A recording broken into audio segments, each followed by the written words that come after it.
రోజు మన క్లినిక్లో మనం నెయిల్ ఎవల్షన్ చేసాము, దాని గురించి డిస్కస్ చేద్దాము. This is doctor Shalini, MD in dermatology from Khammam. Nail avulsion అంటే ఏంటి? డిటాచ్డ్ ఆర్ డ్యామేజ్డ్ నెయిల్ని కంప్లీట్గా మనం సర్జికల్గా రిమూవ్ చేసేది నెయిల్ ఎవల్షన్. అది ఏ కండిషన్స్లో చేస్తాము? ఒనైకోమైకోసిస్, ఫంగల్ ఇన్ఫెక్షన్ అంటాం కదా, ఎక్కువ నీళ్ళల్లో మనం తడపడం వల్ల చేతుల్ని గోళ్ళు పుచ్చిపోతాయి ఆ కండిషన్స్లో. అండ్ ఏమైనా ట్రామా జరిగినప్పుడు, దెబ్బ తగిలినప్పుడు, గోరు కింద ఏమైనా బ్లడ్ క్లాట్ అయినప్పుడు ఆ కండిషన్స్లో, ఇన్ఫెక్టెడ్ నెయిల్స్లో యూజువల్గా మనం నెయిల్స్ని రిమూవ్ చేస్తాము.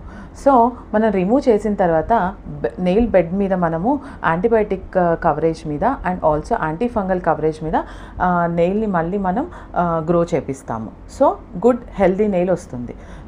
ఈ ప్రొసీజర్ అయిన తర్వాత యూజువల్గా పేషెంట్స్ తీసుకునే జాగ్రత్తలు ఏంటి అంటే, అది డ్రైగా ఉంచుకోవాలి, డ్రెస్సింగ్ని రెగ్యులర్గా చేయించుకోవాలి అండ్ ప్రెషర్ పడకుండా చూసుకోవాలి.